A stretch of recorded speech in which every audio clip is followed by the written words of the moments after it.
we're back. Here we have Cal Poly up 15-49 on UC Riverside with 23 seconds to go. We have 2:33 in the third, excuse me.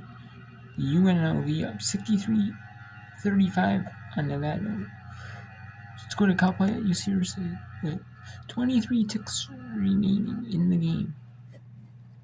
If there is overtime, we'll have it here for you. So. Of course, you'd rather thinking about 3. Right. Of course, you'd rather not do that. But yeah, interesting deal here. So now you got a chance to tie or win the game. And to me, I know she's had a rough night, but I'd love to at least see Jordan Webster get a touch or two here. She's starting to feel it a little more in the second half. And I'm one of those guys, you know, I hate waking up the next morning feeling like I didn't give my best player a chance to win the game. If she misses a shot here in the middle of a tough night, so be it. I'd rather go down with her shooting the basketball.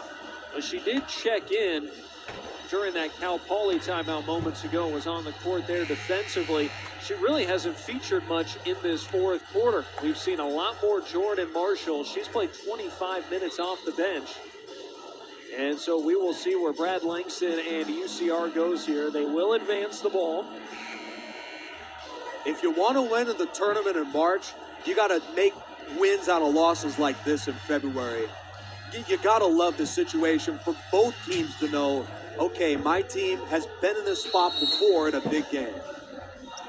Here we go. To inbound. And Marshall breaks free. Marshall leaves it way short, but she's fouled. Her third. And pressure free throws for Jordan Marshall, the sophomore out of Pearland, Texas. So the southeast part of the state near the Gulf. Her second year with UC Riverside, trying to tie the game. Calm, collected, and clutch there from Jordan Marshall. We are tied at 51 apiece. Cal Poly burns its final timeout with 16.1 to go.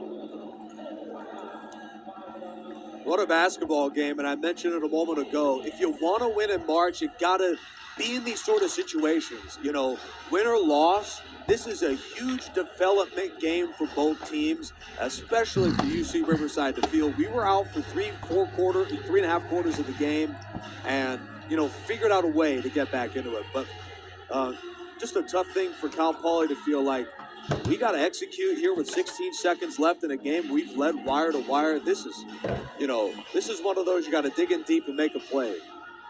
So UC Riverside is trying to win their 4th straight and make it 6 wins in their last 7, earn a split against Cal Poly this year, and give themselves a better shot at grabbing a top 4 seed, getting a first-round bye for the Big West tournament. And for Cal Poly, they're going for that season sweep of UC Riverside, and they would be just a game back of second-place UC Irvine if they can pull off the win here tonight. Their 11-point lead down to 0, but they'll be able to hold for the final shot here. Both teams are in the bonus. Yeah. No timeouts left for Cal Poly, 2 for UC Riverside, and the possession arrow favors the Mustangs. Love all that. I think you said it'd be a split if they win. UCR would sweep them with a win. Nonetheless, yes. Huge spot for the Highlanders here. Yes, thank you. Yep. All right, let's go.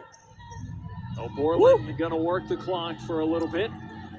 And now the action with Richards. 5 to shoot. Richards stepping through. Left it short. Out of bounds. 1.7 left.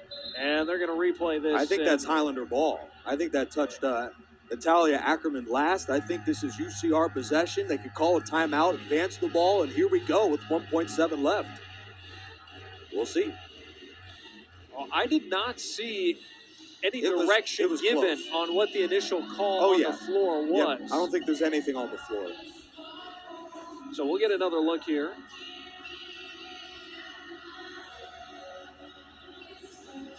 And the left hand of Matea Bryant was in there as well. I think maybe off of Webster there, but it's very close. Oh, boy. Because it touches her hand and Ackerman at the same time. Oh, boy. This is one of the enviable parts of being an official, making a call where, I mean, I don't know. I don't know who touched the ball last. Well, so what we'll try to get clarification on, they have to go to the monitor with the call on the floor. Right. We did not see what that was, though. I was only looking at the ref under the basket. I did not look at the other official, so the other one could have made a different ruling. But the one under the basket went immediately to the review sign. She did not point either way.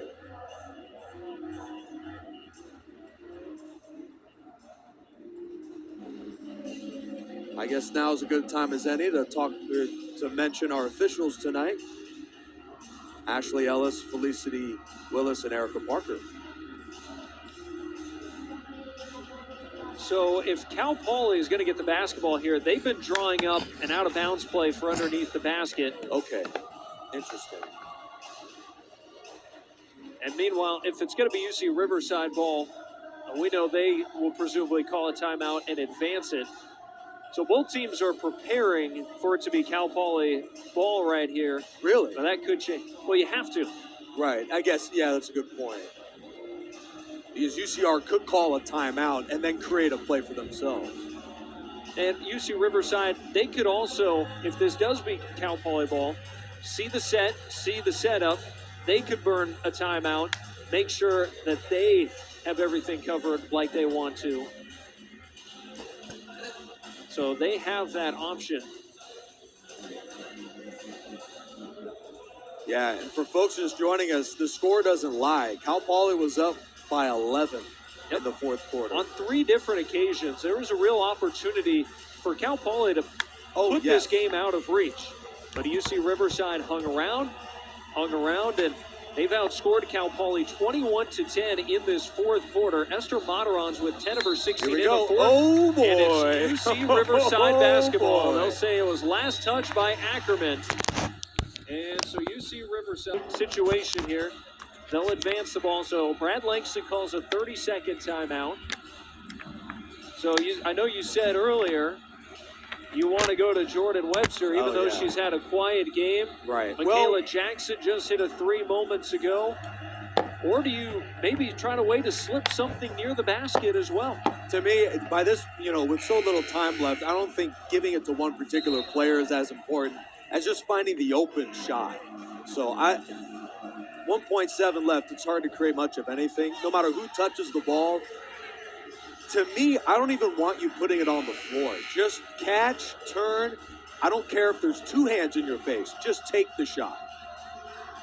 1.7 seconds left. UC Riverside trailed by 11 at the start of the quarter. Webster in the paint. Walters to inbound. Finds Webster. She can't handle the pass. Hoists it up at the horn. No good. And we will have overtime here in Riverside.